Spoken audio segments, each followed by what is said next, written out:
A'udzubillahi minasyaitonirrajim. Bismillahirrahmanirrahim. Assalamualaikum warahmatullahi wabarakatuh. Alhamdulillah.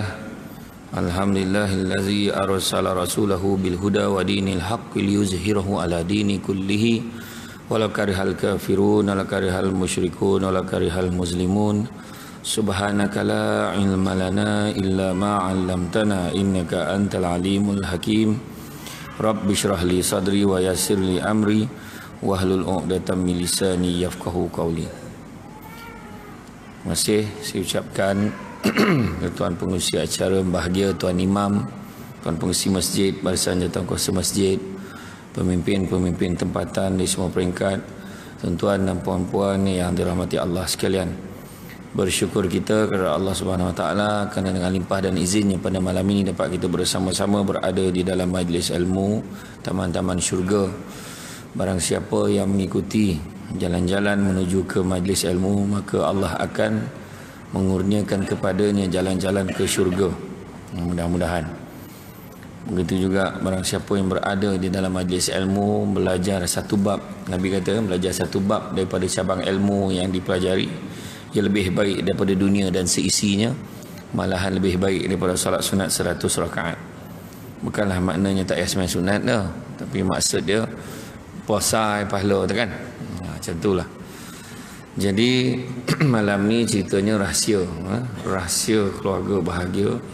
Sebolehnya bila kita sebut pasal rahsia keluarga bahagia ni, kena cerita kebahagiaan tu bukan hanya sementara sifatnya, tapi kebahagiaan di dunia dan di akhirat. Dunia dan di akhirat. Kadang-kadang ada yang nampak bahagia kek mata, tetapi dalam hatinya porak-poranda. Hari ini satu pasangan bercerai. Satu pasangan bercerai setiap 13 minit. Itu satu pencapaian lah tu. Satu pencapaian. Terengganu taklah. Terengganu saya tengok dia masuk dalam kategori, kalau pertandingan antara negeri-negeri ni, rekod dia jatuh kategori yang ke-5 atau ke-6 itulah, berbanding di bandar-bandar besar yang lain lah. Jadi bukanlah maknanya kita nak berbangga, kita patut risau lah. Rekod yang paling cepat hari ni nikah, besok cerai. Tu memang rekod lah. Yang tu kat Terengganu. Kat Terengganu. Tapi maknanya walaupun berlaku sebab apa, ada banyak sebab. Antaranya basic apa, asas perkahwinan kan, asas perkahwinan. Macam malam ni kan kita tengok datang majlis ilmu kan, datang majlis ilmu, pendedahan banyak kita dapat. Orang yang datang majlis ilmu biasa tak ada masalah, yang tak datang tu masalah tu. Yang tak datang tu masalah. Ni ramai lah ni kan, ni kira ramai, cuma yang tak datang lagi ramai. Macam tu lah kan, tu lah.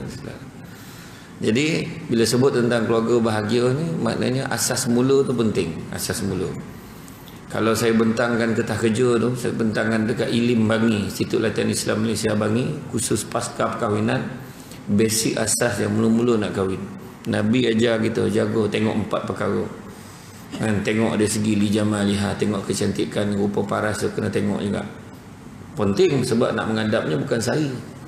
Kan sepanjang hayat. Tapi orang dulu-dulu tak ada tengok muka sangat pun, okey bahagia sampai ke sudah kan. Ada mana silap dia. Yang kedua, tengok dari segi keturunannya, keturunan yang baik-baik kan, dari segi keturunannya, salah silah keluarganya orang yang baik-baik. Yang ketiga, tengok dari segi hartanya. Bukanlah makna nak mengikis kekayaannya, ringan sikit bebanan tu bila jaga, bila orang tu memang dah senang. Dan yang keempat, tengok dari segi agamanya. Dan Nabi pesan kalau tak dapat keempat-empatnya, paling tidak tengoklah agamanya. Sebab bila jaga agama, insyaAllah yang lain tu automatik datang sekali. Kalau keturunan tak baik, kita akan memulakan generasi keturunan yang baik dengan agama. Dengan agama pula, kalau daripada susah, insyaAllah dari segi harta tu, mudah-mudahan Allah Ta'ala murahkan rezeki kita. Nah, begitu juga kalau tak cantik hari ni lagi lah, semua boleh adjust. Tolan ubek langsung torang muka. Dulu golap kan, tengok dah 10 tahun tak jumpa, tiba-tiba dah corak. Macam-macam ubat kan. Jadi bila kita tengok rahsia ni, rahsia nak membina keluarga bahagia ni macam-macam. Macam-macam yang dikongsikan oleh guru sebelum ni pun banyak. Antaranya yang kita tengok adalah basic asasnya tadi, agama tu tadi. Tengok apa agama. Keluarga tu takkan bahagia kalau 3 benda ni tak ada. Nombor 1, kena ingat, nombor 1 mesti ikut syariat Islam. Tak ada cara kaya lain dah. Mesti ikut syariat Islam. Dan ikut syariat Islam, hidup bersendikan syarak daripada pagi sampailah pergi kerja, sampailah balik rumah, sampailah tidur, sampai bangun pagi besok balik, semuanya berdasarkan pada syariat Islam. Tak ada dah cara lain, tak ada formula lain dah. Kalau ada lah teori-teori barat lah menyatakan ada teori-teori tertentu, bila dikaji balik rupanya semuanya datang daripada Islam juga sudahnya. Macam mana pun lah dia cakap kan? Hormat menghormati semua Islam aja. Sayang menyayangi Islam aja. Hormati, sayangi yang muda, hormati yang tua, semua Islam aja. Tak ada dah, semua complete set dekat dalam Quran, semua dah diajar. Yang kedua, kita takkan kenal pasangan kita ni sampai bila pun proses mengenali itu berterusan. Kadang-kadang tengok perangai suami, apalah kono lelaki aku ni, aku pun tak faham ni kan. Orang lelaki pun cakap macam tu, aku tak faham betul dengan bini aku tu. Ada je benda tak kena, ada je benda tak betul kan. Tak, sebab perangai manusia ni boleh berubah-ubah dan proses mengenalinya itu pun berterusan. Dan begitu juga yang ketiga, pasangan ini tidak suka dirinya dibandingkan dengan orang lain. Jangan kita banding-bandingkan, sebab perbandingannya itu tak kena. Kita bandingkan kebaikan orang lain berbanding dengan keburukan pasangan kita. Sedangkan pasangan yang lain tu pun, orang lain tu ada keburukannya, cuma kita tak nampak, kita tak tahu. Kita cakap, abang tengok suami orang tu punya baiknya bagi bini je duit setiap bulan, dia bagi 5,000 sebulan. Yang dia tak tahu, hari-hari bini tu kena pijak dengan lelaki tu. Tu dia tak tahu. Baik dia bang, dia hari-hari dia layan isteri dia baik.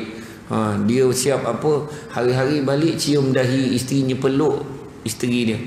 Abang tak ada pun. Rupanya suami ni tak biasa kan. Suami tak biasa. Tapi yang suami tadi tu, dia memang cium hari-hari, tapi duit 1 sen pun tak bagi. Contoh, maknanya kita tak nampak. Kita membandingkan kebaikan yang terzahir dekat mata kita dan kita jatuh hukum tak sewajarnya. Ada banyak kebaikan. Setiap pasangan ni manusia biasa. Kita ni semua manusia biasa, ada kelemahan-kelemahan tertentu. Kalau cari keburukan memang jumpa. Memang kita jumpa. Nak pula hari ni kita zaman yang serba mencabar. Mencabar hari ni dalam keluarga. Hari ni kita tengok orang ramai kawan dalam Facebook, tapi kat luar dia tak berkawan pun. Orang dalam Facebook cakap banyak, maki hamun, macam-macam tulis dalam tu, tapi kat luar bangang yang muka macam tak ada apa-apa. Orang macam ni kadang dia tak cakap apa pun, senyap. Tapi dalam Facebook, dalam WhatsApp, macam perlu. Ada orang macam tu kan. Sedangkan cuba tengok orang-orang lama, tengok orang-orang lama. Dia kalau duduk tu, dia duduk kat kedai kopi tu, duduk berbual-bual, itu lagi puas hati.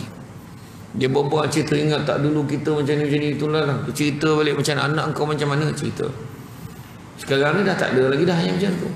Semua main apa keber. Ketna bahasa ringkasan ni semua. Semua nak cepat. WhatsApp pun bahasa ringkas-ringkas ya. Akum, Assalamualaikum. Walam, Waalaikumsalam. Dah makan belum? Dah makan ke belum? Dah kenapa?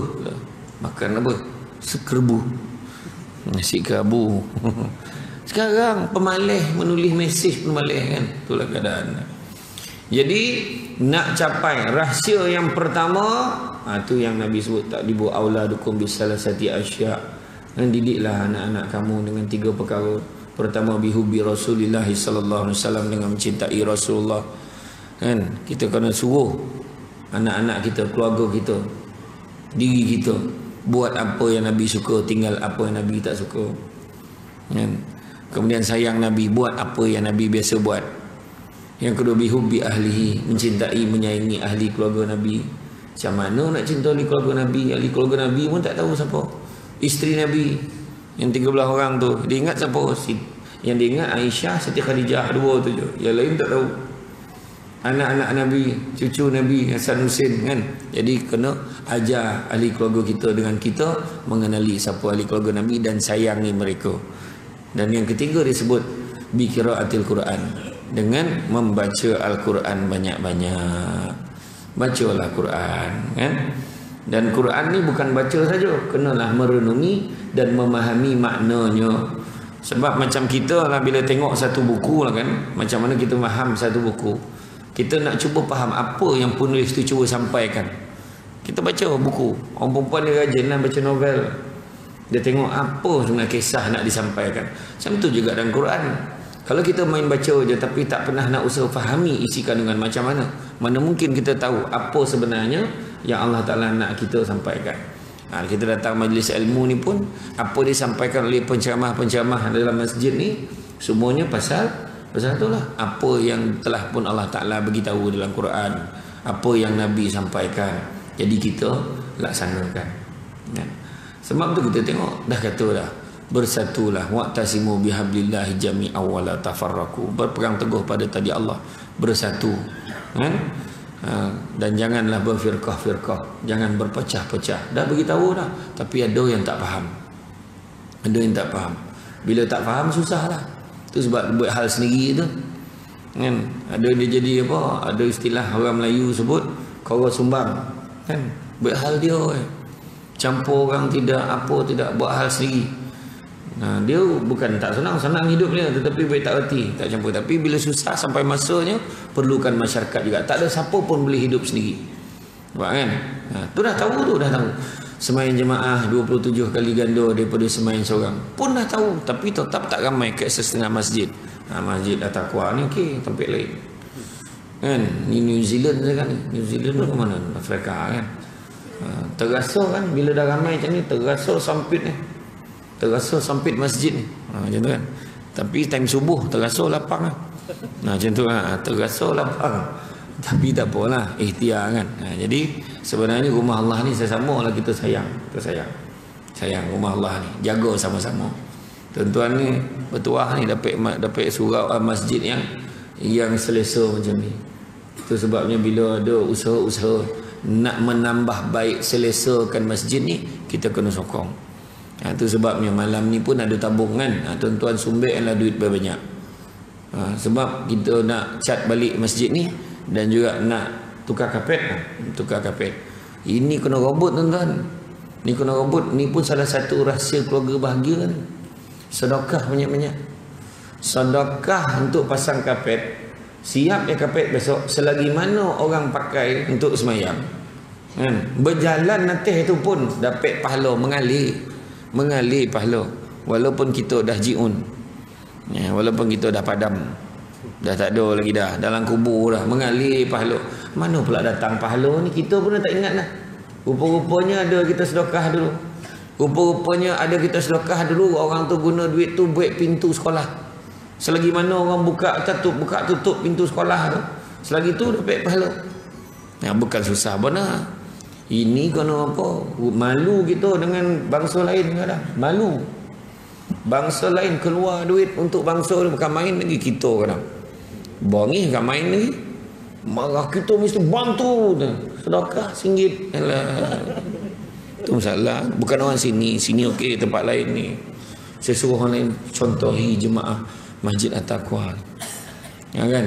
Sumbek banyak-banyak. Banyak-banyak nanti nampak tabung tu jangan boleh tak nampak pula. Tabung kat mana tak? Belakang warna putih. Kat belakang warna putih tu. Sumbat banyak. Di samping tu juga ada satu tabung lagi. Tu yang dibawa oleh sahabat saya, nanti kan saya akan maklumkanlah. Kan? Sumbatlah banyak-banyak. Okey, jadi makna kata tu Quran. Baca. Jangan kita sekadar membaca saja, tetapi juga kita tazakkur, cuba ingat, tadabbur dan buat apa yang diberitahu dalam Quran. Yang keduanya mendekatkan diri kita kepada Allah. Ajak keluarga kita mendekatkan diri kepada Allah dengan mengerjakan ibadah-ibadah. Ibadah yang wajib, ibadah yang sunat, semua kita buat.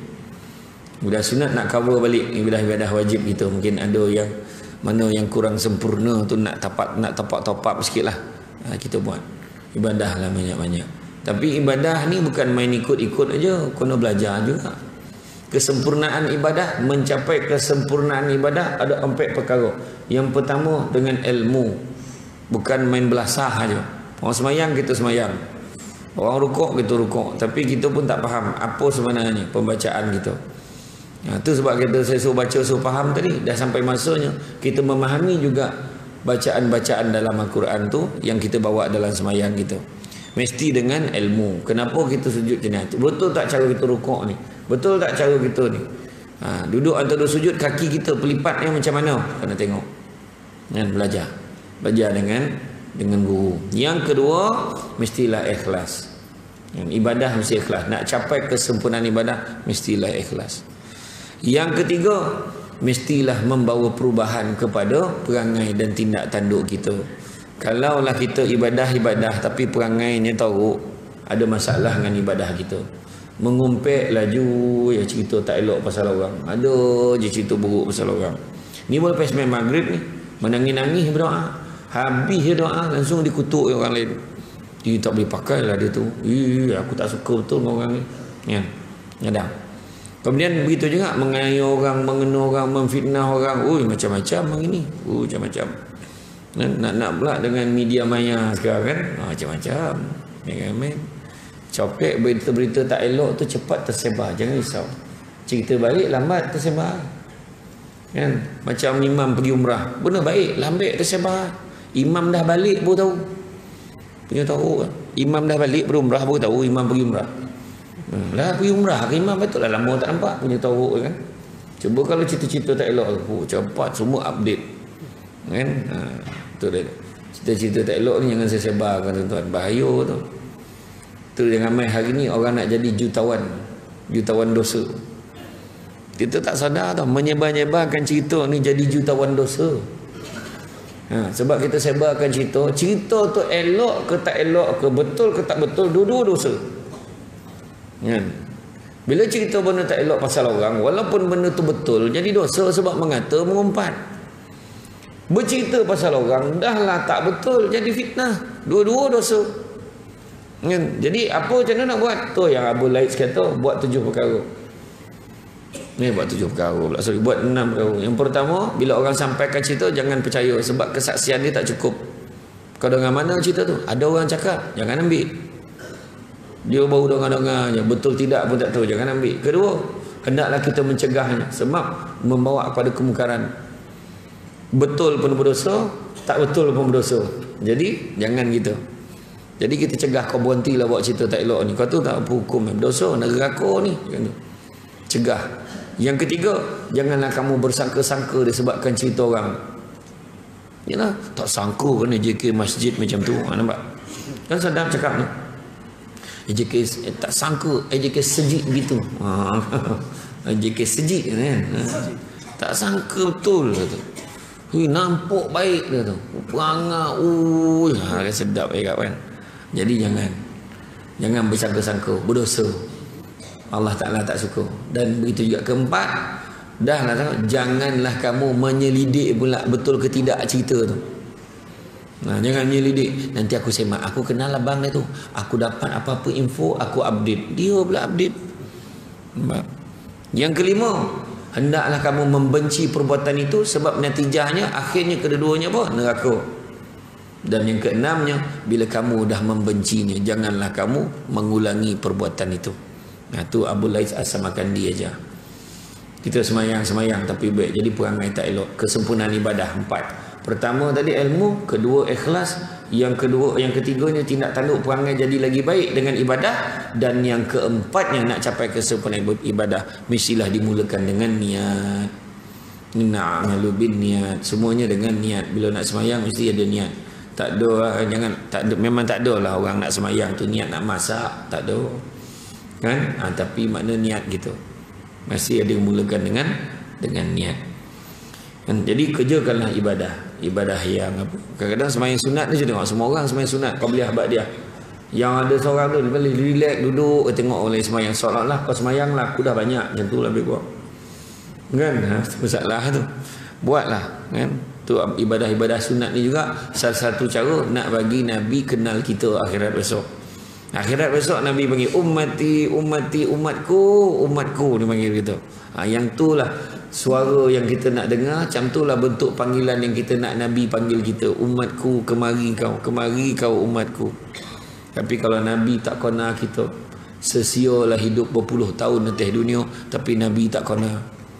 Sia-sia kalau Nabi tak kenal kita. Ya, kan? Nabi sebut faman ahya bi sunnati faqad ahabbani faman ahabbani kana ma'i fil jannah. Barang siapa yang hidupkan satu sunnah aku, maka dia sayangkan aku, dan siapa sayangkan aku akan bersama-sama dengan aku di dalam syurga. Yang ketiga, terus-menerus mengingati Allah dalam setiap keadaan, baik dengan hati, dengan lisan, dengan amalan keadaan dirinya. Kecintaan pada Allah ni ajak semua sekali. Dalam rumah tangga kita, ajak semua untuk terus ingat Allah. Liman kana yarjullaha wal yawmal akhir, barang siapa nakkan rahmat Allah dan nakkan hari akhirat, wa zakarullaha katsira, maka ingatlah Allah banyak-banyak. Itu sebabnya kita buat kenduri tahlil arwah, dan kita buat doa selamat. Tujuannya kita buat kenduri-kenduri tu, yang buat tahlil arwah ni, sebab kita ni nak zikir satu. Zikir ni nak bagi ingat Allah. Tahlil tu la ilaha illallah, la ilaha illallah, tu tahlil tu. Buatlah. Tu yang pertama buat kenduri. Yang kedua sebab nak makan. Tu penting. Sebab ramai cakap apa pula, memang betul. Sebab makan itu sedekah daripada tuan rumah, juga pahala besar. Nak pula tuan rumah niat sedekah, niat untuk arwah yang sedang ditahlilkan tu. Itu kan Allah Ta'ala ni nak cabut nyawa kita bila-bila je.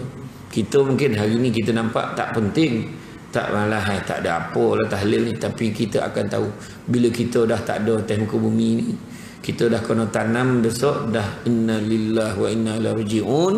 Masa tu lah bila keluarga kita buat, kita kalau boleh nak dia buat setiap minggu kalau boleh. Itu sebab yang ada ahli keluarga datang setiap hari Khamis malam Jumaat, datang masjid, bawa atau dia bagi juga tu, minta untuk arwah tu, sebab nak buat setiap minggu hadiah kan. Salah satu tanda ingat kan? Yang keempat, lebih mendahulukan kecintaan kepada Allah berbanding yang lainnya. Mengajar ahli keluarga kita, mengajar tentang kecintaan pada Allah lebih kepada yang lain. Macam saya tengok macam keluarga saya dulu pun, baru-baru ni dalam bulan 12 hari tu nak pergi umrah. Nenek saya sakit, jadi masa tu itulah ujian. Mak saya nak pergi ke tidak, nak pergi ke tidak. Akhirnya fikirlah, kasih sayang kita pada Allah dan Rasul lebih daripada ahli keluarga kita. Nenek saya yang sakit tu sendiri cakap, pergilah, pergi, jangan tak pergi, nanti doa kita sampaikan salam pada Rasulullah. Itu pesan nenek saya pada saya, dan dia pesan pada mak saya, pergi, jangan tak pergi. Bila Allah Ta'ala dah jemput, pergi. Kan? Jangan sebut salah sebab benda-benda ni. Ada satu datuk tu tanya saya, malam ni masa nak pergi haji tahun lepas, dia last minute dapat panggil, tiba visa dia lulus, dia boleh pergi, dan dia nak pergi pula, dia uji pula anaknya kena operation, ada jangkitan, kena operation malam tu. Kena operation malam tu dah sebut salah. Anaknya kecil lagi, anak-anaknya 3 tahun ke 4 tahun macam tu. Anaknya tu memang melekat dia dengan mak ni, macam mana nak pergi ni, aduh hai, nak operate ni besok nak pergi ni, malam ni operate, besok nak pergi haji. Jadi dia tanya pandangan saya, pergilah. Cuba fikir kisah Nabi Ibrahim. Ya, Nabi Ibrahim dapat mimpi. Saya dekat macam tu, saya terbayang kisah Nabi Ibrahim. Dia kata betul lah, saya pun terfikir juga. Dia kata, datuk dia, isteri saya sekarang ni macam mana tu, ajaklah, pujuklah elok, pergilah, insya-Allah anak tu tak ada apa-apa. Serahlah pada Allah Ta'ala. Alhamdulillah dia pergi. Anak operation malam tu, alhamdulillah tak ada masalah, okey, berjaya. Dan bila dia pergi tu, cuma dia tak dapat nak jaga anak itu saja, keluarga dia yang jaga. Jadi bila dia balik, alhamdulillah dia pun tengok anak pun dah sihat, bawa pula anak, terus bawa anak pergi umrah pula. Dalam selang seminggu dia balik pada haji tu, terus pergi umrah pula, bawa anak tu sekali. Tu je kan, kita kasih sayang Allah Ta'ala uji kan, Allah Ta'ala uji kita. Yang kelima, merenungi, memerhatikan dan mengenal kebesaran Allah. Saya sebut bagi contoh-contoh yang macam ni bukan apa, sebab sekarang ni banyak keluarga-keluarga dah jauh, makin jauh daripada Allah. Yang dikejar material banyak. Kan? Kereta apa nak pakai. Persaingan. Hidup kita sekarang ni lebih pada persaingan. Kereta siapa paling besar sekali. Kereta siapa paling panjang. Handphone siapa paling canggih. Rumah siapa yang paling besar. Siap ada laluan drive thru. Punya pemalih kan. Lalu ambil makan jalan. Macam itulah. Sekarang. Sedangkan benda tu sementara sifatnya. Manusia berlumba-lumba membesarkan rumah. Berlumba-lumba kan. Menambah harta kekayaan.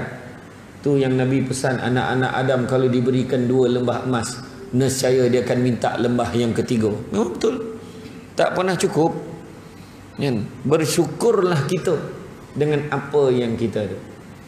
Manusia jadi tak bersyukur disebabkan oleh 3 sebab. Sebab yang pertama, manusia tak bersyukur sebab sibuk tengok apa yang orang lain ada, sampai terlupa apa yang dia ada. Dia nak sangat itu, dia nak sangat ni, dia nak sangat ni, tapi dia terlupa dia dah ada dah.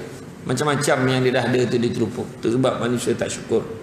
Yang kedua, dia tak bersyukur kerana sibuk melihat kelebihan orang lain, sedangkan dia terlupa melihat ada orang yang lebih susah daripada dia. Ramai. Ya. Baru kita dengar baru ni kan, budak tu sampai makan makanan ambil kat tong sampah makan. Dah tak ada makanan sangat. Makna tu ajar kita apa? Ajar kita syukur. Kita anak kita taklah sampai tahap itu. Kan? Saya pergi kembara korban di Kamboja. Tengok saya dah pergi dalam 3 kali lah. 3 kali saya pergi. 3 tahun turut saya pergi dulu. Tahun lepas saya sudah pergi. 3 tahun turut tengok betapa susahnya orang Islam kat sana. Nak makan daging pun tunggu kita datang. Kita datang bagi. Satu grup datang. Berpuluh-puluh grup daripada Malaysia yang pergi. Daripada Singapura pun datang. Daripada Indon pun datang. Malaysia paling ramai lah. Malaysia paling ramai. Dan satu grup tu sampai 80 ke 90 ekor lembu sumbang kan. Dan kesian orang Islam sana. Dapat pula daging bila kita dah potong-potong, kita dah timbang-timbang, kita hantar kat setiap rumah. Hantar kat sana. Ya Allah, kesian betul. Dia orang dah dapat je daging, dia peluknya kita, cakap terima kasih. Terima kasih, dia cakap lah dalam bahasa dia lah. Bau jangan cakap lah. Kan? Tapi bila dia bagi tu kan, kesian tengok peti ais pun tak ada. Setengah pada kita dekat Malaysia ni dapat daging korban, bergaduh dapat daging korban, sampai busuk tak masak dalam peti ais. Dia dapat tak ada peti ais pun, sidai dekat pagar, keringkan. Bila dia nak makan barulah dia potong sikit-sikit nak masak. Macam tu sekali. Belajar anak-anak yang kecil-kecil belajar. Kita daif-daif pun kita belajar, sekolah pondok pun sekarang ni alhamdulillah. Nama je pondok tapi canggih kan ni, aircon. Sekarang adalah yang masih belum aircon lagi, tapi ada bangunan lah, elok lah. Anak-anak orang Islam di Kamboja belajar mengaji, duduk bawah macam garaj kereta tu, berbumbungkan zinc, duduk atas tanah yang disapu tanah, duduk atas tanah tu bersela, pegang Quran macam ni je belajar. Itulah dia. Itu sebabnya kita tengok kan, tengok orang yang lagi susah daripada kita akan syukur. Sebab sibuk tengok orang yang senang daripada kita, memang kita susah nak syukur. Dan yang ketiganya, manusia jadi tak bersyukur kerana sebab terlupa. Kadang-kadang dia boleh sebut, aku berjaya ni sebab atas usaha aku, aku berjaya ni sebab aku kerja kuat. Sedangkan dia terlupa, ini semua dengan izin Allah. Ya. Ada orang kerja lagi teruk daripada kita, tapi tak senang-senang hidup dia, sebab Allah belum izinkan. Kais pagi makan pagi kira-kira, dia kais pagi makan 2 minggu lepas. Bayangkan tu. Bukan kais pagi makan pagi, kat kira ngam-ngam tu balik modal tu. Kalau kais pagi makan pagi, kais pagi makan 2 bulan lepas pun ada. Hutang pun tak selesai-selesai, makan pun tak cukup. Kejap pinjam orang ni, kadang dia tengah fikir siapa lagi yang kita belum pinjam. Orang miskin dengan orang kaya lain. Orang miskin, apa kita nak makan malam ni? Orang kaya pula, kat mana kita nak makan? Kat mana kita nak makan? Orang politik, siapa kita nak makan? Tapi bukan itulah tajuk ni, tak, termasuk pula yang itulah kan. Tapi itulah dia beza kita, orang susah dengan orang kaya. Kan? Kemudian yang kelima, kan, dalam kita memerhatikan, mengenali kebesaran Allah Subhanahu Wa Taala, maka kita juga berusaha untuk memikirkan macam manakah kita ni nak balas balik. Allah Ta'ala tak harap pun kat kita ni. Dia tak kisah pun kita semayang tak semayang. Bukan Allah harap pun kita semayang tak semayang. Kita ni yang mengharapkan pada Allah. Kita kejar 3 perkara dalam hidup kita. Kita kejar hidayah supaya dapat beza benda buruk benda baik. Kita kejar maghfirah, nak minta kampunan pada Allah. Dan yang ketiga, kita kejar rahmat Allah. Itu sebab kita ibadah banyak-banyak ni. Puncanya sebab kita nakkan rahmat daripada Allah. Hanya dengan rahmat Allah kita dapat masuk ke dalam syurga. Keenam, ajak ahli keluarga kita untuk memerhatikan segala nikmat dan juga kebaikan dan juga kurniaan Allah Subhanahu Wa Taala yang dah diberikan kepada kita. Ajak keluarga kita semua ingat Allah dah bagi kita macam-macam. Abah nak bagi tahu dulu masa abah mula-mula kahwin dengan mak kau ni, apa pun tak ada. Alhamdulillah, dengan izin Allah, Allah murahkan rezeki kita. Ni semua pandai-pandai. Alung dapat masuk universiti, Angah dapat masuk universiti, alhamdulillah. Kemudian semua kerja elok-elok, alhamdulillah. Ini semua rezeki Allah bagi. Yang korang tak tahu, abah dengan mak dulu duit tak ada, susah. Sampaikan berniaga pagi, kemudian petang pergi kerja lagi, buat part time lagi, ikut lori lagi. Tapi alhamdulillah, Allah Ta'ala murahkan rezeki kita, semua cukup. Macam tu. Mana ajak keluarga kita. Jadi keluarga kita ni pun dah terbiasa. Hari ni kalau kita tengok ramai budak-budak rosak, bukannya diajar mana ni, diajar dengan bagi apa yang dia nak. Budak hari ni senang, nak apa cakap je. Allah Ta'ala uji muda dengan tua, sehat dengan sakit, lapang dengan sempit, muda dengan hidup dengan mati, dan juga kaya dengan kecukupan. Bukan kaya dengan miskin. Orang dulu-dulu baju sepasang cukup. Orang dulu-dulu, orang tua-tua dulu saya dengar kan cerita pergi sekolah, sampaikan kasut tu dengan tali kasut sangkut dekat tengkuk sebab tak nak rosakkan kasut tu. Berjalan berkilo-kilo sampai dekat-dekat sekolah baru sarung kasut tu. Tu sebab kaki buruk semua. Macam-macam batu, kayu, pijak, selumbar semua. Dulu punya susah. Budak sekarang kasut hilang. Buku tak tahu mana pergi. Senang aja. Ayah dah, yalah lah, besok belilah. Beli. Songkok hilang, songkok atas kepala hilang. Budak sekarang tak cakap anak orang, anak sendiri. Tak tahu, tiba-tiba tak ada ayat dia. Aduh, tu tak tahu. Tiba-tiba tak ada budak sekarang. Songkok hilang, kasut hilang. Dulu asrama lagi lah, kasutmu kasutku juga. Macam-macam. Hari ni dia orang senang. Baju hari Isnin sampai Jumaat siap semua. Isnin lain, Selasa lain, Rabu lain, tak ada masalah. Berdobi hantar, bergosok siap Isnin sampai Jumaat. Dulu mana ada. Dulu sepasang itulah hadap hari-hari. Kena kuah sikit kotor, balik rumah cepat-cepat sental, cepat-cepat nak keringkan sebab besok nak pakai balik. Dulu sampai peran baju putih. Baju putih tu hujung tahun dah jadi peran. Kemudian diwariskan pula baju tu kepada adik-adik kesayangan. Diwariskan sebab sekolah yang sama. Kan? Itulah dia keadaannya. Kemudian menghadirkan hati secara keseluruhan dalam melaksanakan ketaatan kepada Allah SWT.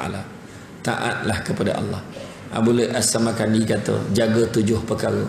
Jagalah lisan kita, jagalah mata kita. Lisan zikir banyak-banyak, mata pandang benda-benda yang baik, pandang Quran, pandang Kaabah. Yang ketiganya, jagalah hati kita, jangan tamak, jangan dengki, jangan sombong. Jaga perut kita, jangan bagi benda-benda haram masuk ke dalam perut kita.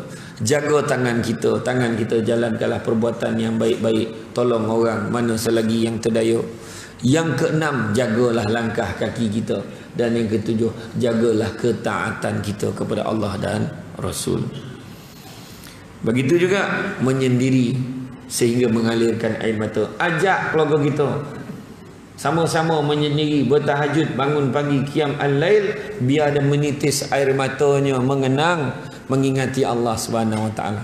7 golongan yang mendapat naungan arasy Allah, yang mana tak ada naungan selainnya ketika hari akhirat kelak. Yang pertama, pemimpin yang adil. Yang keduanya, orang muda yang sibuk beribadah kepada Allah. Yang ketiga, orang yang hatinya terpaut pada masjid. Yang keempat, orang yang berkasih sayang kerana Allah Subhanahu Wa Taala, bertemu kerana Allah dan berpisah kerana Allah. Yang kelima, orang yang diajak berzina oleh seorang perempuan yang cantik dan kaya, tetapi menolaknya kerana takut kepada Allah.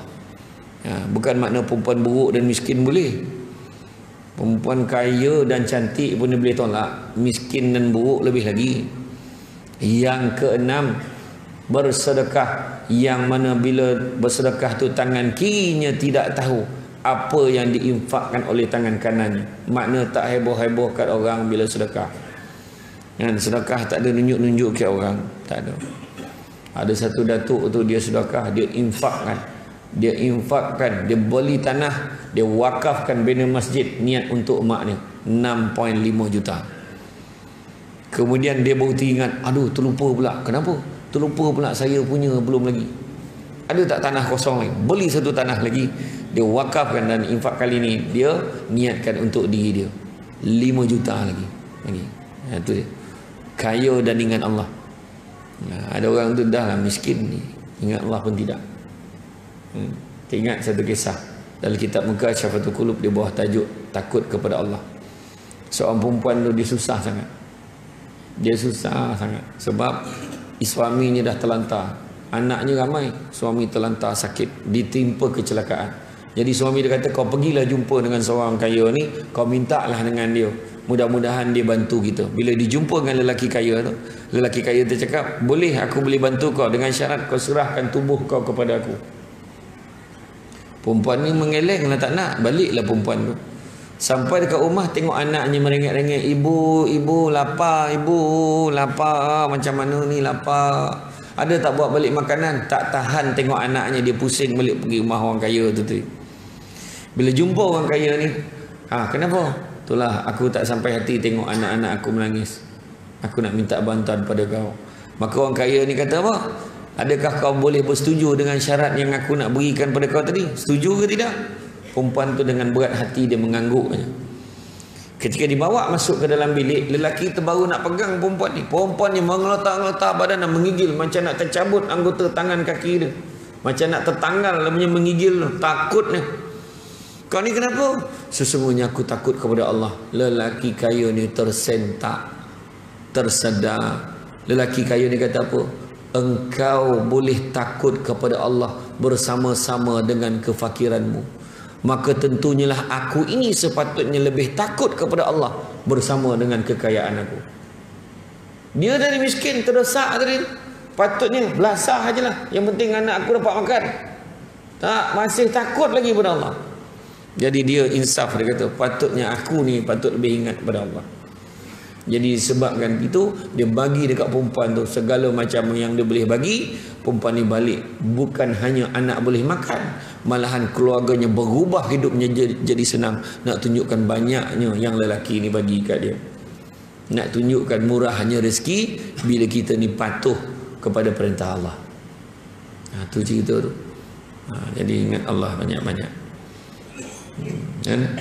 Dan bila cerita tadi, yang ketujuh tu, yang keenam tadi itulah kan, yang sedekah tadi. Yang ketujuhnya, orang yang duduk bersendiri yang dapat naungan arasy Allah, duduk bersendirian sampai menitis air mata kerana mengingati dosanya kepada Allah Subhanahu Wa Taala. Itu sebabnya kita ajak keluarga kita tu bersendiri juga, sama-sama kita bertahajud, berqiyamul lail, bangun pagi, qiyam al-lail bangun malam, tapi bangun koncing tidur balik tak kira. Itu bangun juga tu bangun malam juga, tapi tak adalah pedah tu kan. Bangun beribadah pada Allah, solat, ngaji. Dekat Seremban ada satu cerita, dia kata dia ajak bini dia, jom kita buat. Dia memang hari-hari lah dia qiyamul lail, tapi dia pesan dengan bini dia, kita ni semayang pagi ni kena faham ada makhluk-makhluk Allah juga, kena ingat kata. Manalah tahu dalam kita beribadah ni tiba-tiba kau nampak ada makhluk yang lain, buat tak tahu je tu semua makhluk Allah. Bini dia pun tahu. Rumah dia ni rumah teres. Rumah teres tengah, bukan tepi, tengah. Pada satu pagi tu dia sembahyang jemaah dengan isteri dia tahajud ni. Tiba-tiba masuk pencuri. Pencuri itu masuk pintu depan, masuk dalam bilik kawan ni tengah sembahyang berjemaah berdua ni. Budak ni masuk, jumpa duit, jumpa emas, gelang, rantai, jumpa semua. Bila dah ambil masuk dalam beg, dia nak lari keluar, tak jumpa pintu keluar. Rumah dia tak ada grill, tak ada apa pun tadi. Allah lindungi hartanya, lindungi keluarga. Tak jumpa pintu keluar. Jadi budak ni tak tahu nak buat apa. Panik, dia pun letak balik gelang rantai ni tadi.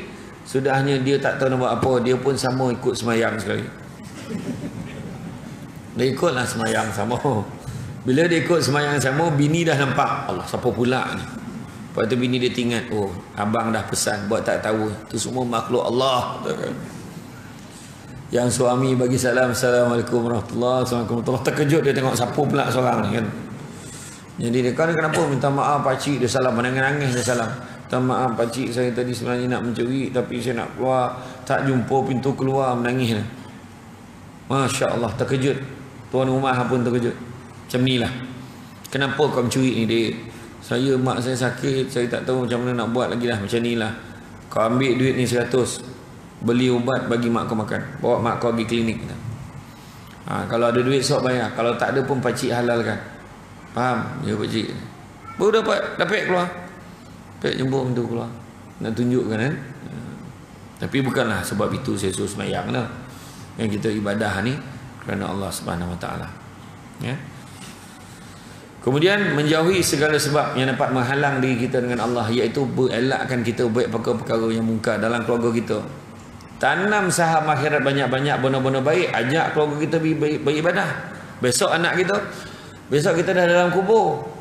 Anak kita hari Khamis dia cakap, jom kita pergi. Abah dulu dengan arwah atuk dulu tak pernah tinggal tau Khamis malam Jumaat ni baca Yasin. Dapat pahala. Sebab kita dah didik anak kita. Ini tak. Dulu masa daripada kecil lagi, kami tak pernah tinggal karaoke. Tu nak mati tu. Memang tahu lah bapak dalam kubur tu. Dapat saham tu pula. Kan? Jadi seterusnya, ajar anak-anak kita tentang mengasihi kedua ibu bapanya. Kan? Apakah bakti-bakti yang anak kena buat dekat mak ayah dia? Ada, antaranya memberi nafkah. Memberi nafkah kepada mak ayah. Bagilah duit belanja, bukan banyak pun, tak dapat banyak, sikit, tak dapat sikit, bagi banyak. Bagi mak ayah kita. Mak ayah kita bukannya nak banyak sangat pun, kadang-kadang mak nak apa? Mak nak sangat, macam rumah orang tu. Nak apa? Nak air tokan-tokan tu dia kata. Dia nak air yang tokan tu toih keluar, toih sejuk, toih panas, tak payah lagi masak. Bila dia masak air dah pokak, tak apa terdongar, dah terbakar je dapur tu. Kejap-kejap terbakar sampai kering, tak terdongar. Dah menjorit cerit dah. Tak dongah. Pokak kan dah tua. Jadi bagi dia yang tokan toih panas. Sediakan tempat tinggal yang selesa untuk mak ayah kita. Kalau mak ayah kita selesa tinggal kat rumah kampung, jangan dipaksa dia duduk di bandar. Letak orang yang boleh jaga dia. Bersalahnya. Ataupun rumah tu, walaupun rumah tu dah lama, bagilah dia jadi selesa. Ubah suailah sikit supaya senang. Yang dah bertangga diletak atas tanah. Tak ada lagi dah orang tua tu naik tangga. Kalau nak selesa, pasang eskalator. Tu kan. Untuk mak ayah kita kan. Keluarga bahagia dah tu kan. Pendek eskalator. Naik dah sampai. Macam tu kan. Kemudian memberikan kasih sayang pada mak ayah kita. Ziarah. Sibuk-sibuk ceramah. Bila ada pagi yang tak ada ceramah tu, singgahlah rumah mak. Pergi jumpa. Contohlah macam saya lah. Singgah. Duduk mak tu, sebab jangan beli rumah jauh mana. Kan? Okey-okey dengan mak. Gitu kan. Kemudian memberi perhatian pada ibu bapa. Jangan diabaikan. Ada keperluan-keperluan mak ayah kita. Kan? Mak nak itu, mak nak ini. Mak tak tahulah sekarang, tak tahulah. Selalu pening-pening kepala, migraine, carikan ubat yang elok untuk dia. Kan? memenuhi permintaan mak ayah kita. Ada permintaan-permintaan tertentu apa yang dia nak bagi. Mak kita tak ada minta omeh pemata tu. Kalau bagi memang dia tak pernah tolak. Tapi makna keperluan-keperluan itu kadang dia bukan nak apa. Dia nak ni, kadang nak kursi rehat tu, yang kursi urut tu tekan-tekan, tak payahlah orang picit-picit kita lagi tak. Tersalah tokan pula pakai maksimum. Langsung padam. Kan? Tengok juga kan. Yang kursi karun ni kan ada juga. Yang jenis yang kerah betul tu kan. Dia tu tekan pula yang maksimum tu. Dia dah tulang rapuh. Langsung roput. Jaga. Kemudian melakukan apa yang disukai oleh mak ayah kita. Mak ayah kita gambar berjalan, bawa dia berjalan. Kan? Bawa family. Mak nak pergi mana? Itulah mak tak nak lah jalan jauh sangat. Tak larat. Tapi mak nak pergi mana? Dapat pergi Thailand jadi mak Thailand minta kan. Dia dalam tak jauh tu Thailand minta kan. Mak nak pergi mana? Mak teragak nak pergi Baitul Maqdis. Pergi Baitul Maqdis. Sekarang ni senang ya, dakik-dakik dah kan. Tak ada. Mak nak apa? Tak tahulah mak ni tak tahulah rasa. Mak ni selalu gastrik ni. Selalulah kena. Macam saya pun selalu kena gastrik. Kan? Bukan apa? Makan macam-macam. Lepas tu kan tak ikut time. Penuh juga kan. Tu sebabnya hari ni pun saya dah bawa kebetulan pula kono cerita tu teringat pula. Ada bawa tu susu kambing tahur. Ada kat luar, kat parking yang boleh tengok. Baik untuk gastrik, baik untuk kecergasan minda. Alhamdulillah. Cubalah. Saya minum okey, sedap pun sedap. Murah pun murah, taklah mahal benar lah. Boleh lah. Kan? InsyaAllah. Jangan tak beli tu, habis kan. Supaya besok tak payah jual ni dah. Habis kan. Kalau nak lagi satu lori hantar kan. Bagus. Dia punya tu rasa pun bagus. Semua peringkat umur boleh rasa. Siapa yang selalu kena gastrik macam saya memang selalu kena pada hulu hati ni. Ustaz. Yang selalu kono. Nampak macam tu. Kono bila kono tu rasa macam tu sebab saya minum memang tak, saya kalau minum air kopi O. Teh O. Saya tak boleh minum susu ni. Dah lama putus susu. Kan? Kalau kalau minum koreh perut tu. Tak tahu apa hal. Kan? Tapi kalau minum susu saja boleh. Dia bila campur tu dia tak masalah. Ada mungkin ada yang macam tu. Sama macam saya kan. Yang kopi O. Adik-beradik saya, mak saya semua sama. Ya. Kemudian bercakaplah dengan lemah lembut kepada mak ayah kita walaupun dia pokak, tapi janganlah kita menjoget dekat dia. Rapatkan bibir kita kat telinga dia. Mak nak makan apa? Pun tak dengar lagi. Masuk sampai ke dalam lubang telinga tu betul cakap. Jangan kita menjoget. Jangan. Nampak pun tak elok. Kadang-kadang mak kita tu pun tahu terasa hati. Cakaplah kuat-kuat sikit lah. Dia suruh cakap kuat sikit, bukan suruh menjoget. Nampak tak? Itulah. Mak dah makan belum? Jauh. Apa yang jauh? Hutan belum? Itu je dia dengar kan. Aduh. Kemudian menghadiahkan kejayaan kita pada kedua ibu bapa. Ajar anak-anak. Itulah hadiah. Mak tak nak hadiah apa-apa pun. Hari lahir mak ni, mak cuma nak satu je, nak anak-anak mak berjaya. Macam tu. Mengajar anak kita, menghadiahkan kejayaan kepada kita. Itu. Kemudian meluangkan masa bersama-sama. Mak ayah kita ni kadang dia nakkan kebersamaan. Balik bukannya kata apa pun, balik sudahnya mak kita gak yang masak, tapi apa? Dia pentingkan menghabiskan masa bersama-sama. Begitu juga mendoakan kebaikan tu mak ayah walaupun mak ayah kita dah tak ada. Kan? Sabda Rasulullah SAW bermaksud apabila meninggal seseorang itu, maka terputuslah segala amalannya. Kan? Melainkan 3 perkara, iaitu sedekah jariah yang berterusan dan memberi manfaat. Itu sebab nampak tabung putih itu bagi kan, ilmu yang memberi kebaikan dan diajarkan kepada orang lain, dan anak yang soleh yang sentiasa mendoakan kebaikan kepada kedua ibu bapanya. Itu yang peringkat yang kedua, maknanya mengajar menyayangi ibu bapa. Ketiga, masuk peringkat ketiga, mengajar ahli keluarga kita nak bahagia ni kena juga cinta masyarakat, bercampur dengan masyarakat, baru betul-betul bahagia. Kalau tidak, duduk dalam rumah gembira, keluar rumah nampak orang tak suka, apa masalah? Maka kebahagiaan kita belum cukup lagi. Tu sebab nak kena buat baik juga dengan jiran tetangga, dengan masyarakat kena baik. Sabda Rasulullah SAW, tidak sempurna keimanan dari seorang kamu sebelum aku dicintai lebih daripada mencintai ibu bapa, anaknya dan seluruh umat manusia. Sayang Nabi lebih pada yang lain, dan begitu juga belum sempurna lagi keimanan kita selagi mana kita tidak mengasihi saudara kita melebihi daripada diri kita sendiri. Tahap persaudaraan dalam Islam ada dua. Satu, tahap dia ithar, iaitu melebihkan keutamaan, mementingkan orang lain lebih daripada kepentingan diri sendiri. Makna biarlah kita susah, yang penting orang lain senang. Susah nak buat kan. Tetapi tahap yang kedua nama dia salamatus sadri, berlapang dada. Maknanya orang lain dapat kebaikan, kita tak marah, kita tak dengki, kita tak sakit hati, kita pun gembira. Anak dia dapat 6A, kita pun gembira. Ada budak pandai dalam kampung kita, orang tu naik pangkat, alhamdulillah, seronok dia naik pangkat. Ada juga orang yang kita boleh minta tolong nanti kalau apa-apa hal. Oi, dengarnya dia ni dapat kereta besar, baguslah tu, untung-untung dapat tumpang.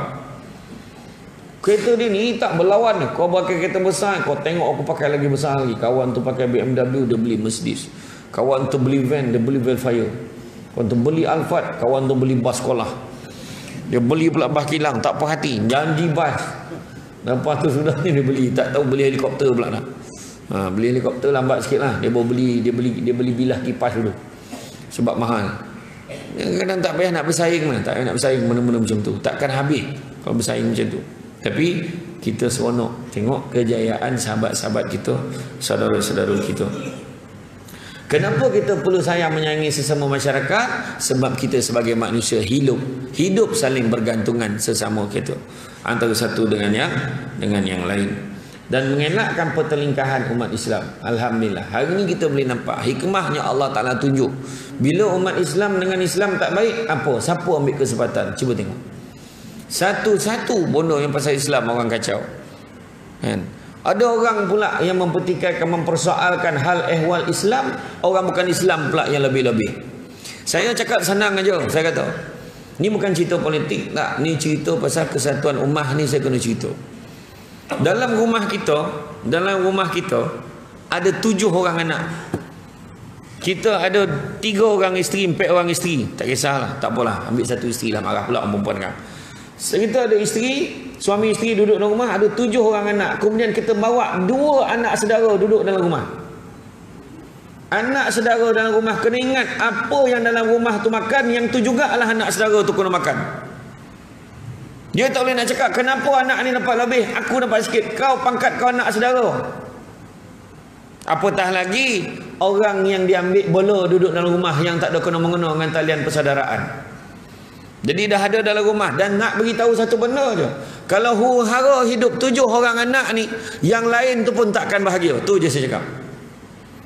Orang Islam majoriti dalam Malaysia ni, kalau orang Islam hidupnya tak selesa, tak aman, tak sejahtera, orang lain pun takkan sejahtera. Tu kena ingat. Tu sebab kena jaga orang Islam elok-elok dalam Malaysia ni. Itu kena tahu. Jangan main-main. Tak sama Malaysia ni dengan negara lain, jangan disamakan. Tapi satu je, jaga orang Islam elok-elok. Ni orang nak marah, mana tak marah? Pergi haji kali pertama kau nak bayar 22,000, tak marah apa? Marah orang tu main-main. Orang tu dah kumpul berapa lama, nak merayu ke tidak? Bukan merayu pun kena bayar mahal. Ni bukan kritik no, tapi maksud nak bagi tahu. Tu sebab apa? Sebab dah ada orang mula campur tangan. Sebab kita kena jaga hal ehwal agama kita kena jaga elok-elok. Kesatuan umat penting. Kita sesama kita jangan bergaduh. Nabi tak ajar kita bercakap bergaduh, Nabi tak ajar. Nabi suruh elok-elok antara satu dengan yang lain. Malahan Nabi ajar kita macam mana? Nabi masak, Nabi lebihkan kuah supaya boleh bagi dekat jiran-jiran, termasuk tetangga yang berbangsa Yahudi pun dapat. Mana nak tunjuk Islam ni agama yang baik. Jangan pertikaikan Islam ni tak elok. Itu sebabnya kita marah bila orang hina-hina Nabi. Kita patut marah. Mana boleh kita cakap itu biasalah? Tak boleh cakap macam tu. Macam mana kita cakap kita sayang Nabi, bila orang hina Nabi kita boleh rasa okey? Macam mana? Tak boleh macam tu kan. Jadi kita memang kena ambil tindakan. Itu sebabnya bila kita buat laporan polis, kita harap pihak berkuasa ambil tindakan yang sewajarnya. Itu ya. Sebab benda tu melibatkan Kita tak usik orang lain, kenapa nak usik kita pasal? Kenapa? Macam-macam tuan-tuan. Hari ni bolehlah ambil Quran, buatkan jadi pengesat, tarik dia dekat dalam bilik air tu. Orang ajar. Tuan-tuan tengoklah tu, macam-macam mau buat kita ni lah. Orang Melayu Islam kat Malaysia ni, dia punya perangai pula. Nak buat macam mana? Kan betul lah. Entahlah, biarlah. Kan tu masalah kita. Tapi bila kita apa tengok dulu kan, bila orang nak buat pesta arak dulu, ingat tak? Buat pesta arak macam mana kita tak kira, bukan kira parti, tak kira. Dari segi kita ni, bila kita satu hati, kita kata kita marah, kita bantah, akhirnya benda tu tak jadi. Nah, ni hari ni orang Melayu Islam pula sendiri cakap, tak apalah, benda ni kita ni arak kita kat Malaysia ni antara yang berkualiti dalam dunia. Dia pula cakap, kau pernah minum ke? Kan? Betul, ni cerita. Saya bukan cakap mentari kat Malaysia ni, entah mana, entah New Zealand ke Afrika, tak tahu lah mana kan. Ya, tapi memang betul lah. Satu-satu kan, mana pelik-pelik kan berlaku. Sebab kita ni, kita kena insaf lah, kena ingat balik. Kadang-kadang bila renung-renung balik, kadang-kadang benda tu mungkin ada salah kita mana-mana. Sebab antaranya salah kita adalah kita mungkin terlampau nak memperbesarkan perbezaan kita. Sedangkan persamaan kita banyak persamaan kita. Kita sembahyang, kiblat kita sama. Nabi kita itulah Nabi kita sama. Kan? Tak ada orang sebabkan dia ni geng belah sana maka dia sembahyang kiblat dia mengarah sana. Tak ada, sama je kita. Kan? Itu jagalah elok-elok tuan-tuan. Ya. Dan menggalakkan semangat bantu membantu dan kerjasama sesama Islam antara satu dengan yang lain. Kita sebenarnya itu macam saya cakap, umat Islam paling ramai dalam Malaysia. Dan kalau kita bersatu hati, kalau setakat kapet lah kan, malam ni keluar duit 500 orang, besok boleh pasang kapet tu kan, berkira mana 500 weh, gila. Astro full package boleh bayar. Astro full package punya takut kena apa, kena blok, tak boleh tengok lagi dah Astro, habislah. Sebab tak dapat tengok Gegar Vaganza. Nampak tak? Tapi bab sedekah kira lah, tak payahlah banyak sangat. Kita kena tingkatkan amalan budaya kita bersedekah tu. Betul. Macam kita tengok lah kan. Kita tengok macam kita bulan puasa besok kan. Kita bayar zakat, kita salam mengambil tu. Kena berapa ringgit Terengganu? RM6.5, RM7. RM7 lah. Faham? Okey, lepas tu kita pun salam, kita pun dah baca doa, kita dah bayar RM7 tadi. Mam, yang Ustaz, ini sudah bayar RM7, tapi ni ambil lagi RM50. Apa ni? Ini ikhlas saya sedekah. Bagilah ke Amil tu. Dia dah ponik, senyum lebar dia duduk kat pasar raya tu. RM50 tu orang. Tahun depan tu semua berhenti kerja bulan puasa, semua nak jadi Amil. Sebab ramai orang sedekah kan. Ya, betul lah. Kan? Sedekah ya, jangan kira. Termasuk juga saya nak maklumkan juga tentang Ustaz Rashdad. Jadi begitu juga saya pun ada satu pusat akademi pengajian Al-Quran, Miftahul Jannah.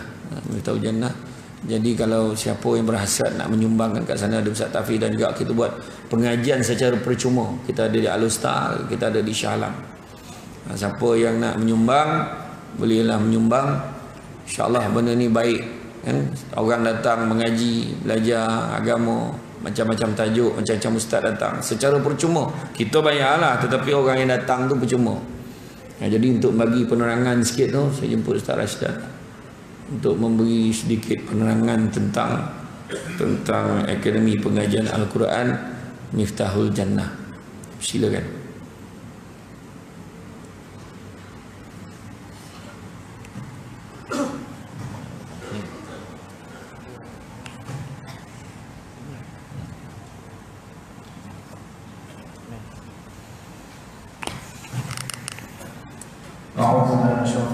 Bismillahirrahmanirrahim.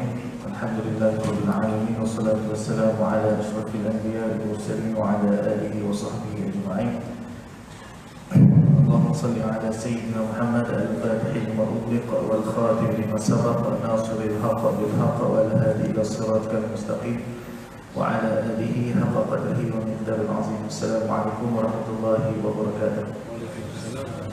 Alhamdulillah, pertamanya terima kasih kepada penaung Akademi Al-Quran Miftahul Jannah, iaitu Ustaz Syamsul Dubat, dilahirkan Imam kepada Nabi Sallallahu Alaihi hadirin hadirat yang dirahmati Allah SWT sekalian. Jadi terima kasih sebab bagi sedikit ruang untuk saya bercerita, berkongsi sedikit tentang Akademi Al-Quran Miftahul Jannah, yang mana kita beroperasi di Al-Usta dan juga di Shah Alam, Selangor. Al-Usta tu kat Kedah, Shah Alam tu kat Selangor. Baik, jadi pengajian yang kita sediakan di akademi kita ni bermula daripada anak-anak. Jadi kita start daripada tahfiz, kita ada tahfiz lebih kurang 16 orang student, dan kemudian kita ada pengajian umumi. Dan kita senang cakap Akademi Al-Quran Miftahul Jannah ni macam satu stop center untuk orang belajar tentang agama. Sebab kadang-kadang orang nak datang belajar di masjid ni dia malu-malu kan, dia segan. Jadi nak belajar tentang agama kadang nak baca Quran semua kan. Jadi kita sediakan pusat pengajian. Dan alhamdulillah saya dah beroperasi sebenarnya masuk tahun ni dah masuk tahun kelima sebenarnya. Dah masuk tahun kelima, dan alhamdulillah Ustaz Syamsul Dubat pun dah dekat 2 tahun dah rasa terlibat dengan Akademi Al-Quran Miftahul Jannah, yang mana insya-Allah sedikit masa lagi kita akan upgrade jadi Edu City Miftahul Jannah, yang mana depan ni kita nak masuk lagi kurikulum-kurikulum yang tak berkaitan dengan agama. Contohnya kemahiran kita akan masuk. Sebab kita nampak masyarakat Islam kita hari dari segi sistem pendidikannya agak, bukan kata semua tak okey, tapi nak cari yang betul-betul okey itu buat masa sekarang kita tak nampak lagi yang ada, yang maksudnya memudahkan untuk orang datang belajar. Jadi inisiatif yang kami ambil di Miftahul Jannah ni ialah kita sediakan pengajian memang 100% cuma. Kita tak ambil bayaran langsung. Dan alhamdulillah kos operasi kita setiap bulan pun tak ada lah kata banyak mana pun, lebih kurang dalam 25,000 macam tu je. Dan alhamdulillah setiap bulan Allah cukupkan. Jadi hari ini dengan kesempatan masa yang ada ni, kami datang bawa tabung kat belakang sana. Kita ada buat fire seperti kita ada. Kita nak buka ruang pada ibu buaya kat sini. Kok lah kalau ada yang nak ambil ruang dan buat kebaikan bersama. Kalau nak ambil lah, kalau tak mau ambil pulang lah masing-masing. Sebabnya kullukum ra'in wa kullukum mas'ulun 'an ra'iyatihi. Dan setiap kamu ni merupakan pemimpin, dan kamu akan disoal tentang apa yang kamu pimpin. Jadi yang kita pimpin itu sebenarnya yang paling Allah tanya adalah tentang diri kita. Kita memimpin diri kita atas dunia. Sebab itu yang Nabi sebut dalam sebuah hadis Nabi SAW, 4 soalan yang akan ditanya kepada seorang hamba sebelum dia nak bergerak menuju sama ada ke syurga ataupun neraka. 4 soalan. Dan salah satu soalannya adalah tentang hartanya, dari mana dia dapat dan ke mana dia nafkahkan. Bayangkan tuan, kita dapat setahun, katalah kita dapat 100,000, kita dapat pendapatan kita.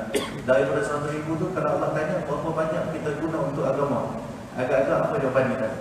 Takkan kita nak jawab kita guna 1,000 je, takkan nak jawab guna 10,000 je daripada 100,000.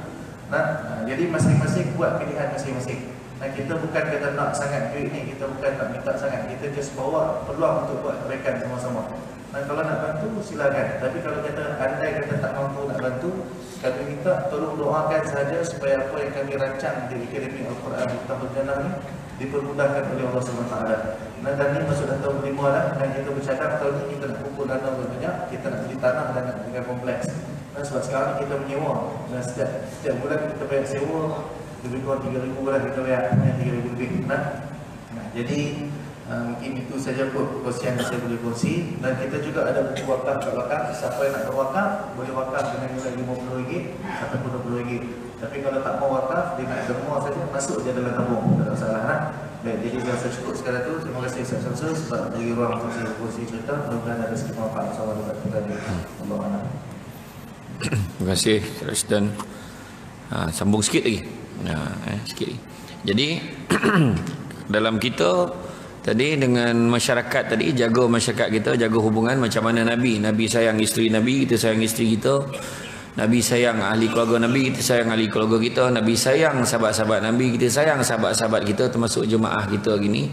Dan Nabi sayang umat Islam yang berpegang kepada syariat Islam, maka kita kena sayang umat Islam yang berpegang kepada syariat Islam. Selain daripada itu Nabi tak ajar. Nabi ajar suruh baik. Salah satu doa Nabi yang masih belum makbul sampai ke hari ini adalah Nabi mendoakan agar umatnya bersatu. Itu sampai hari ini sebenarnya masih terlampau banyak halangan. Tapi kita menuju ke arahnya. Kalau ikutkan kekuatan negara Islam itu sendiri contoh, Kuat dah, banyak negara Islam ni kesatuan kuat patutnya. Tetapi sebabkan ada yang melepaskan pucuk sendiri, ada negara-negara Islam yang terlampau memikirkan persahabatan dia dengan negara-negara lain tu, sampaikan akhirnya tertindas tahu Palestin kono macam mana puak Uyghur kan, puak Uyghur di China macam mana kan, orang Islam di China tu macam mana keadaan dia. Banyak tempat-tempat berlaku penindasan dan sebagainya. Itu sebabnya dalam kejayaan yang terakhir nak cerita pasal kejayaan kita, keluarga kita ni nak jadi keluarga bahagia, nak capai kejayaan di dunia dan di akhirat. Di akhirat nanti macam mana kita kena ingatkan ahli keluarga kita tentang betapa dahsyatnya siksaan dia di hari akhirat besok. Teruknya keadaannya yang mana manusia kebanyakannya tak boleh tahan. Dikatakan dalam hadis qudsi, bagaimanakah kamu boleh lagi melakukan maksiat sedangkan kamu tak tahan bertahan dengan panasnya terik matahariku. Hari ni 2-3 hari ni pun orang komplain panas sekarang ni. Komplain panas. Orang Terengganu sebut very hot today gitu kan. Panas dering. Betul, panas dering. Berdering panas, bayang dengan panas dering. Iya. Panas betul, matahari tak tahan. Kan, tahukah kamu bahawa neraka jahanamku itu mempunyai 7 tingkat? Allah bagi tahu. Yang mana Allah Taala bagi tahu setiap tingkat mempunyai 70,000 daerah. Setiap daerah mempunyai 70,000 kampung. Setiap kampung mempunyai 70,000 rumah. Setiap rumah mempunyai 70,000 bilik. Setiap bilik mempunyai 70,000 kotak. Setiap kotak mempunyai 70,000 batang pokok zakum. Di bawah setiap pokok zakum mempunyai 70,000 ekor ular. Di dalam mulut setiap ular yang panjangnya 70 hasta setiap seekor mengandungi lautan racun yang hitam pekat. Dan di bawah setiap pokok zakum terdapat 70,000 rantai. Setiap rantai diseret oleh 70,000 malaikat. Api yang ada sekarang ini digunakan oleh Bani Adam untuk membakar hanyalah 1/70 daripada api neraka jahanam. Makna 70 kali ganda. Kan? Dan begitu juga apabila neraka itu melihat mereka dari tempat yang jauh, mereka akan mendengar kegeraman dan suara nyalanya. Surah Al-Furqan ayat 11. Yang mana bagi tahu, mendengar tu punya kuat bunyi dia. Yang mana bila terdengar tu, dikatakan dalam satu riwayat lebih kurang 500 tahun perjalanan. Apabila mereka dilemparkan ke dalamnya, mereka mendengar suara mereka yang mengerikan, sedangkan neraka itu mengelegak. Hampir-hampir neraka itu terpecah lantaran marah. Dibakarnya api neraka ni 1000 tahun, daripada merah menjadi putih, daripada putih bakar lagi 1000 tahun sampai menjadi hitam. Dikatakan kalau terbuka sedikit je pintu api neraka tu, walaupun sebesar lubang jarum, hancur dunia ni. Kemudian Rasulullah SAW minta Jibril, wahai Jibril, kau ceritalah apakah 7 pintu tu. Walaupun Jibril ni berat nak cerita, akhirnya Jibril cerita. Jibril cerita punya dahsyatnya api neraka tu sampai menangis. Kenapa lah kau menangis pula wahai Jibril? Nabi tanya, kau menangis kenapa? Cerita ni kita kena share dengan ahli keluarga kita. Kenapa kau menangis? Yalah, aku takut kalau aku masuk dalam neraka. Dahsyat. Jibril menangis. Nabi kata, kau bukankah kau ni beribadah haja sentiasa pada Allah Ta'ala, kau tak ada dosa, kau tak buat maksiat, apa yang kau risau? Alangkan malaikat Azazil pun Allah Ta'ala boleh janjikan dia neraka abadan-abadan, ni kau pula aku tak? Azazil pangkat malaikat paling tinggi sekali, akhirnya jadi syaitan kan. Akhirnya Allah Ta'ala janjikan dia dalam neraka kedudukannya. Itu yang Jibril boleh menangis. Kita cerita neraka boleh senyum lagi kan, sebab belum kono kan. Itulah cerita kan. Dan kemudian Jibril berat tak berat cerita jugalah pintu pertama neraka Hawiyah ni.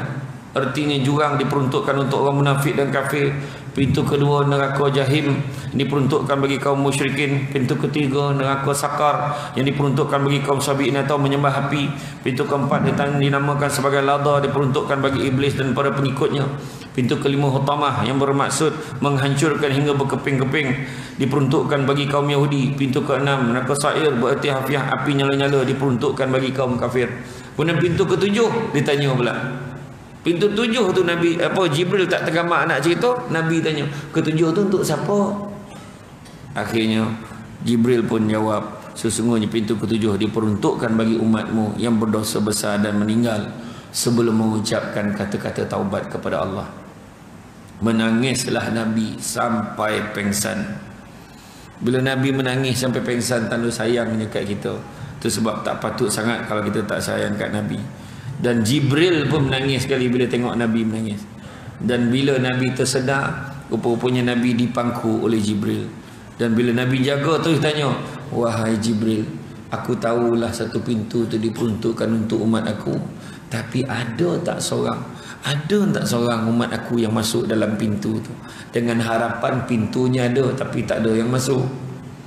Maka jawab Jibril, sesungguhnya ada ya Rasulullah, ada wahai Muhammad. Maka sedihlah Nabi. Nabi masuk dalam rumah, Nabi semayang menangis, Nabi baring, Nabi menangis. Seminggu lebih kurang keadaan Nabi macam tu. Nabi tak keluar-keluar rumah. Nabi keluar pergi semayang, lepas tu Nabi balik rumah balik. Nabi keadaan yang sedih benar, memikirkan nasib umatnya. Jadi itulah dia kunci rahsia kebahagiaan keluarga kita. Itu dia. Ingat Allah dan Rasul banyak-banyak. Wa zakrullaha katsira. Ingat Allah banyak-banyak dan taatlah apa yang Nabi bawa kat kita, kita ikutlah. Janganlah sekali-kali kita mempersoalkan, mempertikaikan. Apa yang telah disiapkan untuk agama kita ni telah lengkap, Nabi kata. Tinggal kat kita lah nak laksana ke tidak. Nabi suruh kita buat, kita buat lah. Nabi suruh jaga silaturahim, jaga silaturahim elok-elok. Kan? Nabi suruh jaga nikmat harta, nikmat umur, nikmat muda, nikmat ilmu, Nabi suruh jaga. Kan? Jagalah elok-elok. Begitu juga amanah yang Nabi bagi kita, kita jagalah elok-elok. Kan? Jagalah elok-elok. Jadi rasa cukup setakat itu. Terima kasih banyak di atas kesudian mengundang saya. Dah kali kedua dah saya datang. InsyaAllah saya akan datang lagi. Seronok datang ke sini. Walaupun tak pernah jumpa duriannya lagi. Kan? Tapi kira okey lah kan. Burung ada. Burung ada. Jadi saya ucap terima kasih banyak. Mudah-mudahan kita beroleh manfaat daripada apa yang telah disampaikan. Walaupun sedikit, sama-sama kita manfaatkan dan sebar panjangkan kepada yang lain. Sesungguhnya yang baik itu datang dari Allah SWT. Kurang itu punca kelemahan saya sebagai manusia biasa. Pokok sekayu daun selasih. Thank you, terima kasih. Assalamualaikum warahmatullahi wabarakatuh.